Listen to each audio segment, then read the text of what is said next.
Hey, what's up? Let me just sell some logs here. We're doing another. Ooh, I got a bird's nest too. We're doing another. Ooh, I got a potato seed. Ooh, we're doing another album listening party.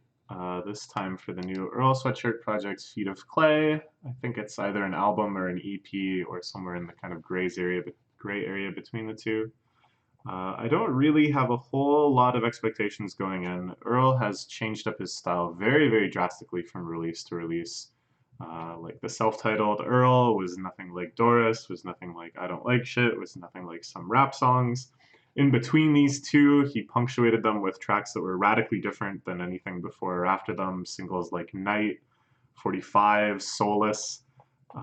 So he's really an artist of contrast, an artist of just immediate self-expression in each individual moment.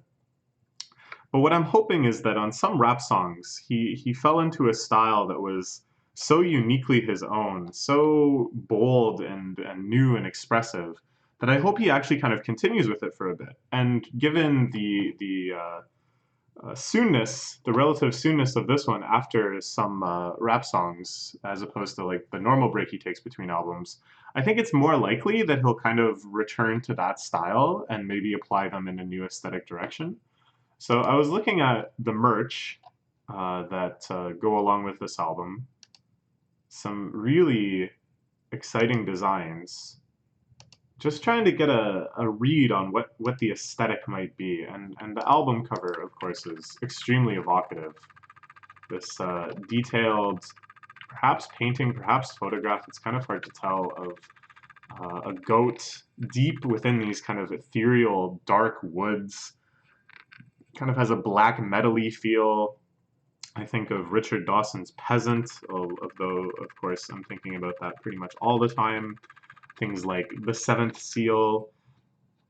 Just this idea of kind of a primordial darkness in natural places. I'm not really sure what emotional tone we're supposed to draw from things like this, but a shirt saying collapse on it, maybe more evocative of a particular sort of sadness, a downfall either in contrast to this primordial beauty, or perhaps this primordial beauty reflecting the depravity of the earth. I don't know. What in the world am I talking about? Does anyone know? Is there any point in trying to guess what the album will be based off the cover and some t-shirts? No, no, this is all very foolish. So let's just listen to it and see where we go from there. All right, let's make sure I'm not set to shuffle or anything. Okay. It might take a second to load because this hard drive hasn't spun up in a little bit. Here we go. Of course, as always. Oh.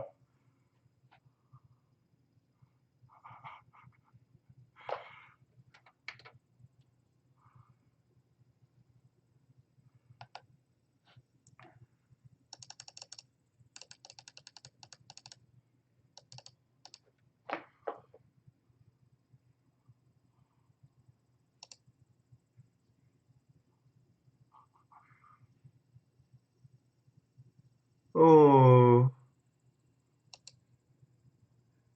Uh-huh.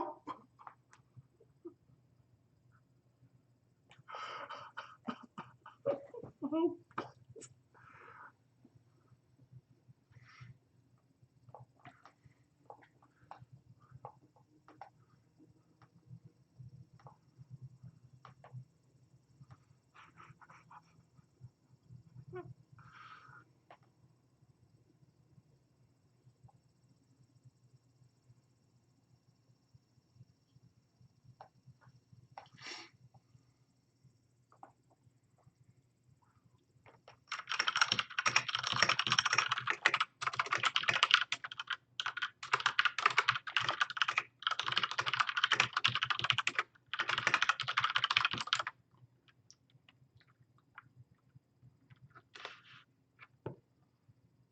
Ooh, ooh.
Ooh.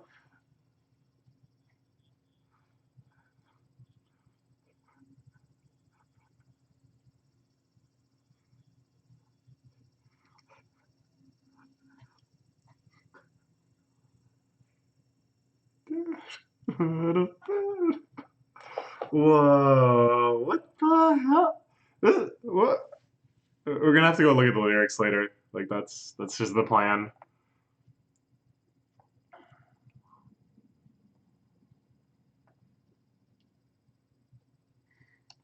Hmm.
Oh.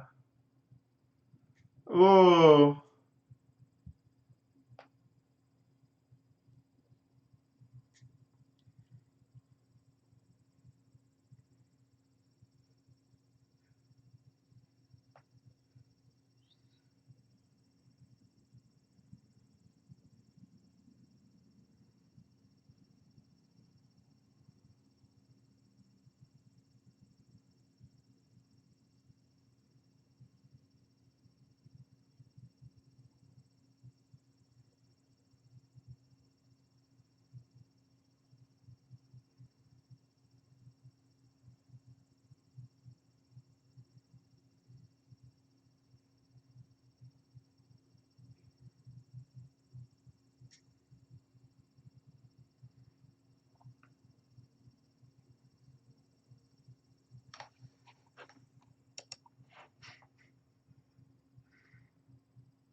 How? Oh my god.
Ooh, okay. And actually long track.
Ooh.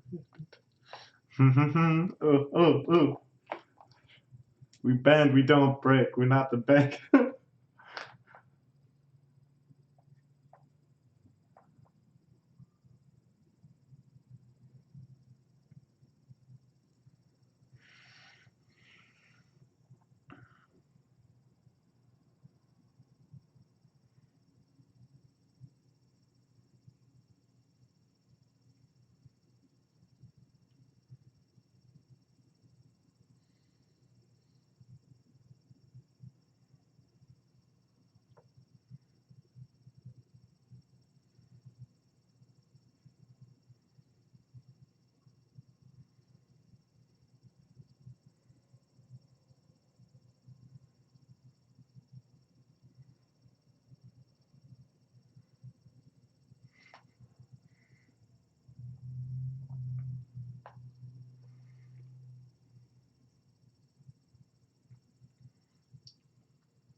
They backtracked a bit of that beat.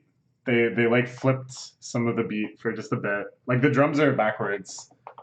Were they backwards before? There's a few things that were backwards, I think, just for one time. I love backwards drums. I love the backwards hi-hat rush too. Okay, okay, okay. I got a lot to say. This one was pretty crazy. This is the first time I've had a spare thought to think in the last 15 or so minutes. This is really damn good. I loved it. But what can you even begin to say about a record like this? Yeah, I don't know. Normally, I try to take notes so I can remember things that I was going to talk about later, but I didn't have like a second to breathe to do so. Like I was just too overwhelmed at all points. These songs are all well, these songs are incredibly dense with just lyrics, with words and meaning, um, and I was happy to see, as I kind of expected. So I had heard a bit of this before, just a little bit. I was over at a friend's place last weekend who's a big Earl fan. Actually, we went to go see Earl together on the Some Rap Songs tour. Did I mention that before? I don't even remember anymore. Anyways, yeah, he was so excited with this release that he just couldn't help but show me some stuff, albeit on his phone speaker. So I said it was kind of like just like a weird teaser preview. Like I had to kind of extrapolate what it really sounded like besides just the phone speaker. But it's a pretty cool feeling when you're so excited for new music that you go to such lengths just to show someone. Um, so yeah, really excited to actually get to finally hear it. And as I kind of interpolated from the small amount he showed me and the release window and stuff, this is still very much in the mode of some rap songs. So I'll try to describe what I think is so great about that. It's like his delivery has moved far from traditional rapping into something kind of more like spoken word poetry. Like it's a lot more just flowless. He's just kind of getting out the meaning. And there is definitely a flow to it. Like there's still a very major message and a point of appreciation and kind of like enthralling you in the music being conveyed through the flow of his language. It's just sort of different than what we typically think about as like having a flow while you're rapping. Here it's more of like a poetic flow, that it's more about the enjambment of lines and the contrast between like long and short lines and long and short phrases and um, kind of having this overarching conversationality to a verse, like that it's more just sort of like a monologue trying to arrive at some point rather than a collection of bars. Um, it's something that I think he's still improving at, that he's still kind of seeing the powers of and its strengths and weaknesses as a way of conveying message and as a way of making music. Um, I don't want to imply that this is just like some more rap songs, though. I think there's some major kind of tonal contrast between this and some rap songs. This kind of feels like something within some rap songs, like the layers of an artichoke. Um, as with many other Earl releases, if you don't pay attention, it's very easily to kind of get hypnotized by just how like his kind of smoothness in his delivery. Like sometimes he's quite punchy and is shouting and such, and or has this really kind of staccato feel to his delivery with like that heavy sense of enjambment of ending lines. But even then, it's quite easy to just be caught up in that sort of rhythm and not actually listen to the words he's saying themselves and their meaning. This is not like a fault overall. I think this is actually just a reflection of one of his strengths. He's like a little too good at rapping almost. Um, but it means that oh yes, this is of course what I want. Good old Vashti Bunyan. Remember we were talking about this when we were trying to find the Richard Dawson song on YouTube game? Good times. So let's look through the lyrics and like look at this. Like I felt good because in every maybe 10 lines I could pick something out. Like something would jump out to me, um, And then the rest of the time it was just sort of like reeling from the things I had already heard, trying to understand them, but then already like skipping past 5 or 6 lines because of that. All right. I like sitting down to play people this and having it be the first one because it's like we're doing it. Here to listen to these raps. Yeah, yeah. Oh man. So this one was the most like flow-y, I would say, in terms of how he was rapping. But you can kind of see what I'm talking about with this like radical enjambment, really changing like the lengths of lines and stuff, and not really caring about how that will leave you relative to the overall beat of the track. And then we see on both this and some rap songs that the beats have become way more abstract, way more kind of like spacey and ambient. And this is space that Earl has explored before, particularly on I Don't Like Shit, I Don't Go Outside. But I don't know, it's like a much like larger aesthetic zone than those sort of sad beats.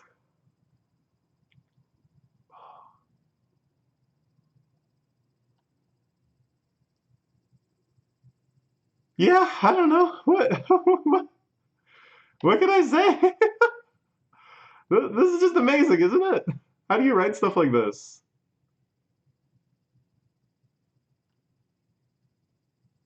Okay. Let's just move on. It's unreal. I also just like the fact that it's just verse. It's not verse one. It's not like hook, anything like that. It's just verse. Oh, I did want to point out, I think it was on the first song. He's talking about his feet cracking already. Um, I thought, no, it's not unique to your boy at all. It's coming out the teeth. What do they think this means? Hmm. Am I being attacked because I kept talking about how unique some rap songs was? And in fact, it's like part of a larger movement that I'm just much more ignorant of. I know there's a lot of rappers he's working with and collaborating with that I think have somewhat similar sounds, like Mike on the corner, etc. What? Where was that line? Maybe it's in the second song. The sun make it so my soul's crumbling. That's what it was. I parsed this as soul, S-O-L-E, and I was like, oh, it's the feet of clay. But it could be both. It could be both. Should I annotate this on Genius and say it could be both? No, I'm far too lazy. Yeah, feet of clay. It has like a real like uh, Old Testament sort of feel to it, doesn't it? The term feet of clay. You think of people suffering under some tyranny in an old kingdom. Of course, that didn't really happen as much as Exodus would think make you think it did. But you know, no cap, I don't bottle things. It's like he's still such like a bars rapper on some levels too, you know? Like he still says such clever things, such like just sort of brilliantly pithy things. Lost my phone and consequently all the feelings I caught from my GF. Gosh, wow. Apparently my cousin is friends with Girl Sweatshirt's girlfriend. He told me this in some he like kind of name dropped her, and then his girlfriend was there, and she was like, "Oh yeah, look at you, you know all these cool people." And I was like, "Yeah," but inside, of course, I was like, "Tell me more, tell me more, tell me more." But I couldn't say that because I was on the wrong side of the conversation, I guess. Uh, I like this. My canteen was full of the poison I need. The trip was long and steep. Since it's lost in the east amidst the thick sauce. This one feels very storytelling. Time you spent on the East Coast with Mike Slums Collective. Yeah, this is the rapper I mentioned before, Mike. Oh my gosh. Yeah, I don't know. Like, I don't really know what sort of analysis I was hoping to do on a first listen. This is some extremely dense and deep content that's going to take a while to kind of puzzle through. 25 was a quarter to life. What does he mean by that? Well, I had heard about this. Well, I had figured this out that he was 25. He made a couple of references to 25. Yeah, yeah. Trick, no, what? Oh. Hmm.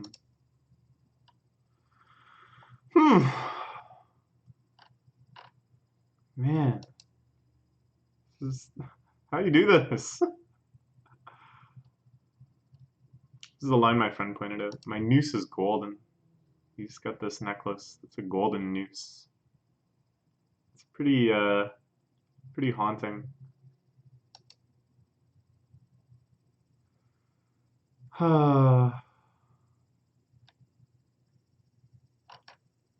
Yeah, I don't know. It's not like we're gonna just like figure this out, right? Like it's not like it's gonna be like, oh, the whole album is about ancient Mesopotamia. No. The album is about him. It's about his experiences. It's about the life he's living.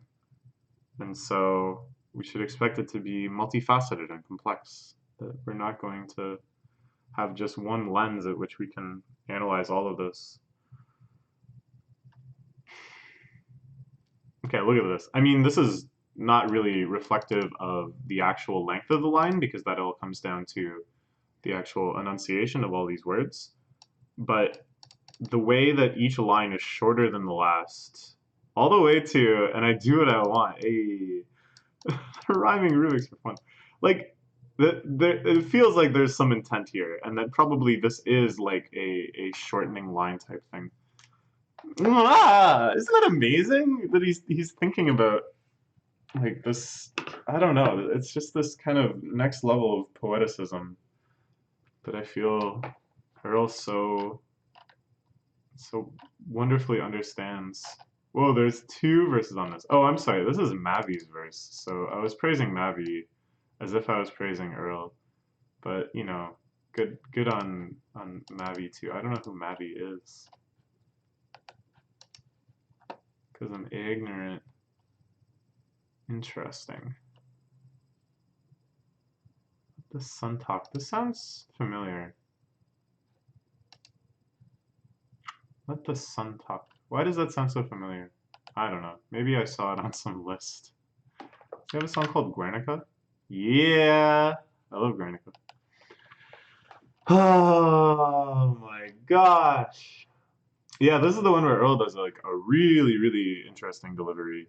These really truncated lines, kind of just like coming in strange bursts, sort of out of sync with anything you might expect.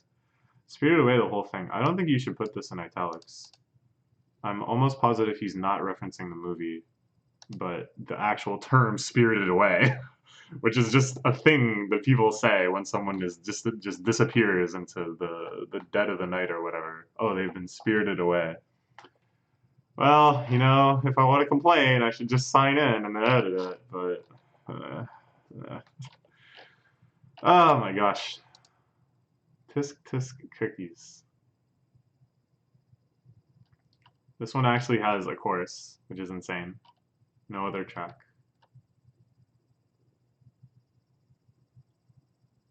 The silliness in you I mourn. The moments that's tender and soft, I'm in 'em. The memories got strong, but some of them long gone.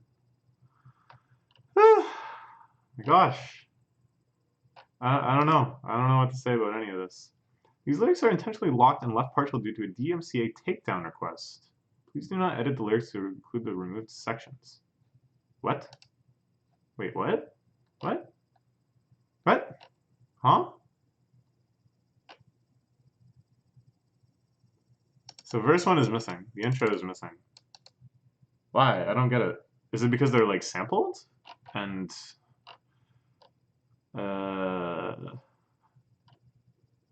yeah. What? He takes down lyrics? I'm confused. So if I go here, will there be anything? Ah, what interesting. Oh, Kel Chris. I've heard of this guy. Yeah, Jean Grey and Chuck Kelkus. I listened to this one. That was a fun record. Huh. Whoa, what? Okay, whatever. Yeah, this song is cool. I really like the idea of the structure where you have all these very short tracks, and then at the end you finally have a long track in which you can kind of just. Oh, you can't see how long it is because. Oh my gosh, what's going on? 4:47. Yeah, it's like you get all these little teases, little glimpses of just this underlying aesthetic of the album, and then on the last track you can really just luxuriate in it and really feel. All right. I don't know. I don't think there's too much I can say about it. Hopefully, I'll have an opportunity to talk about it again in the future after I've listened to it some more and I've thought about it and kind of understood more of it. Because it's like one thing to listen to it and you kind of pick up so much, and then you can read the lyrics and you pick up so much. Probably the most powerful way to educate yourself is to listen to it while reading the lyrics. And then later, it's a lot easier to recall what the lyrics are and kind of ruminate on them some more. But it's still a process. A great album definitely takes some time to digest, quite a few listens to really fully appreciate. So, whew, oh, it's good though. It's so dense. Every second, all the way up until the last track, which actually leaves some space. Up until then, it's just piling on brick after brick after brick of meaning. No mortar in this analogy, I suppose. Okay, I think that's all I have to say. Let me know. Did you like it? Isn't this album cover cool? Yeah. Bye bye.